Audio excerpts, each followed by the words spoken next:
Dragon Ball Super episode 64 was just amazing. You know what, I won't even declare any more top 3 or top 5 episodes before this arc ends. Every single week they are surpassing our expectations. The consistency is unbelievably good. We are not only getting excellent episodes, we are getting excellent episodes with different types of epic materials. Each episode is stunning us in different ways. The animation quality of this episode was really cool.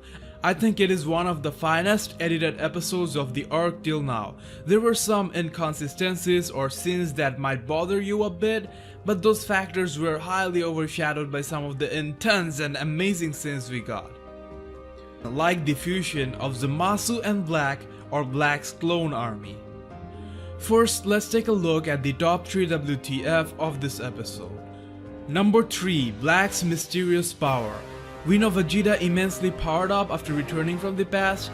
Goku Black is envious of Vegeta's power and tried to figure out the secret behind this sudden boost.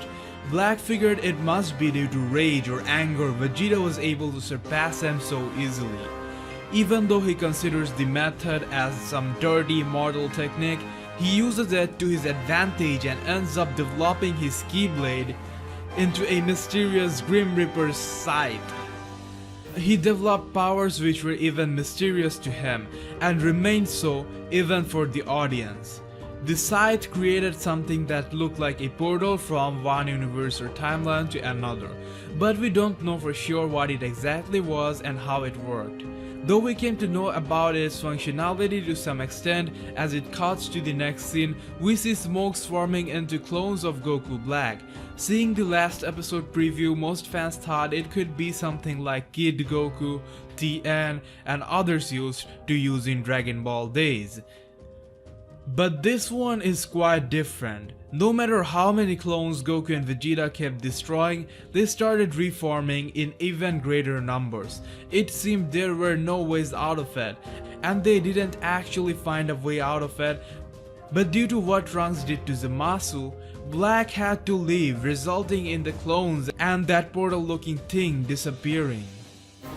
I don't know what Black was thinking. Maybe he thought the clones would remain even if he left, as he clearly stated he had no idea of what he was doing with his newfound power.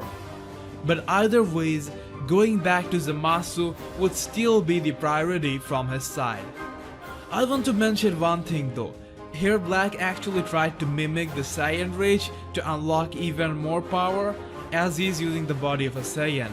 But a true Saiyan Rage can't be fake, no matter how hard he tries. Like Vegeta mentioned in the last episode, he can never win because he's just a fake. Leading me to believe that's why he will ultimately lose and realize you can't become a Saiyan just by stealing a Saiyan body. Number 2. Future Trunks uses the evil containment wave. After repairing the broken containment jar, Trunks and company realized Goku is too occupied to use it. So Bulma suggests Trunks to use the technique. The evil containment wave, otherwise known as Mafuba, is also mastered by Piccolo. Luckily enough, Bulma had a record of Piccolo demonstrating how to use the technique. It's like another YouTube reference after KamiTube or GodTube. You know, all those tutorials we have, it is pretty much like that. In this episode, Trunks successfully used the evil containment wave on Zamasu and even contained him for a while before he broke out of it because of the missing seal. This caught him completely by surprise and would go on to influence them to fuse or merge. Now, the thing that bothered people is Trunks learned the technique just by watching it for once. I agree that was probably not the best way to show it, but believe it, the plot has become so complex, the creative board is having a hard time trying to utilize all the resources properly. In their defense, Tien back in the Dragon Ball days did learn the move just by watching it for once. Yes, he did practice it a lot, but that was a long time ago. Trunks is like billion times stronger than DBTN at this point of time. So if you go by that, it would only be logical for someone like Trunks to learn it right away. Now the argument that comes right with it is Goku took quite a few hours to learn the move. Yes, that is a legit contradiction, but in their defense, Goku had no such urgency, so he might have wanted to take proper amount of time to absolutely master the move. Maybe if required be, he could learn it faster if it came down to it, and perhaps he was taking it easy as the turtle was on the receiving end. Secondly, Trunks, Goten, and this next generation Saiyans has more potential and talents than Goku. They achieved higher levels of power, became Super Saiyan at a very early age, putting much less effort than Goku or Vegeta. Trunks is a character who is specifically a quick learner, as we see him using two of Vegeta's moves, Final Flash and Gallic Gun, in this very battle, and he probably didn't spend too much training time with Vegeta either. Trunks is yet to achieve what you can call a proper god form, but the form he achieved even momentarily surpassed Goku and Vegeta's power, even though Trunks never trained under gods like Beerus and Whis. Logically, Trunks is supposed to learn things faster and power up faster than Goku and Vegeta.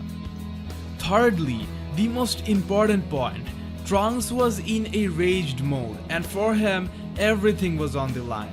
Zamasu was holding Bulma the same way Black held future Bulma before killing her, so Trunks was in an angered and in a 100% serious mode. We all know science specifically performs better under pressure. On the other hand, even though Goku had some urgency, it wasn't Trunks level. No one was about to kill Chi-Chi. He was practicing the technique against a turtle. You have to understand the difference here. And maybe if Goku was in his place, the same would happen. One additional point is, because Zamasu is immortal, he doesn't always keep his guard. He often takes attack only to come back like a badass. When Black returned, he did point out that they shouldn't get too cocky. However, having all that said in their defense, still make it look a bit more legit. Instead of putting gag attempts of Trunks trying to learn the evil containment wave, Bulma could have shown him the clip right away, and he could have attempted to learn Piccolo's technique 2 to 3 times in there before finally executing it against Zamasu. Also, they could make Trunks look just a bit weakened after using the move, as it sucks out some life force. But sometimes we have to respect the official decision, and maybe they just wanted to make a point showing the potential that resides within Trunks. Number 1. The birth of Supreme God Zamasu. After realizing just how dangerous mortals can be, Goku Black and Zamasu decided to use their ace card. Using the Potara earring, they fused and reached an ultimate peak of power. They became a Supreme God, a god the universe have never seen before. The fusion is all we get to know about this form, as the episode ends soon afterwards. It felt like we are getting something very dangerous that comes in a godly packet. It's like the vibe of danger and godliness of Dragon Ball universe felt at the same time. This is exactly what Zamasu is. They are most probably going to call this merged or fused form just Zamasu, instead of something like Zamasu Black or Zamak. Do comment and let me know what you think about his name. We did get some more of his Supreme God form in the preview of next episode, like he has ring-like thingy which is quite similar to the Grand Priest, but that's something I will analyze and predict about in Dragon Ball Super episode 65 preview breakdown. So we're done with the top 3 WTF of episode 64. Apart from that, there were some really other enjoyable and satisfying moments. Like Bulma trying to seduce God Zamasu. She basically told him to make her a goddess of Whis and whatnot. I didn't see that coming. That was hilarious AF, and it was so like the days of Dragon Ball. Zamasu was like, what the fuck are you trying to do, you're mortal? I mean, seriously, you think that was gonna work? I think no one else apart from Kid Goku turned down a horny Bulma like this until this happened. Out of so much seriousness and intensity, we got this classic Dragon Ball, classic Toriyama-ish humor. However, there were some things that bothered the fans in this episode. Like Mai sees Zamasu heading towards them in her binocular, and it appeared as such that she was going to get hit right away. But then they cut off to the next scene as we have gag moments with Trunks trying to learn the Mafuba. They hang in now just like that, and finally Zamasu appears after decades worth of time. So you could argue that technology had extreme advancement, and maybe that is why Zamasu looks so close in the binocular. But still, these godly characters are supposed to be goddamn fast. This traveling speed felt more like Namek Saga tier. So I think they could have done better in this. Like maybe Trunks sensing Zamasu's energy instead of giving such a confusing idea of Black's position. Other than that, Trunks learning Mafuba instantly appeared a bit weird to me. Then there was one shot where Vegeta's posture looked funny in a bad way. However, when the episode overall is so amazing, fans will overlook small contradictions or slight mistakes here and there. So, having all that mentioned, this episode was still mind-blowing and epic. I'm rating it 8.8 out of 10, certainly a must-watch. Do comment your opinion down below, feel free to ask questions too. I might reply in the comment box or in my next video. Subscribe and be in touch. For exclusive Dragon Ball updates, videos and episodes, like our page Dragon Ball Fans on Facebook. The link is attached in the description.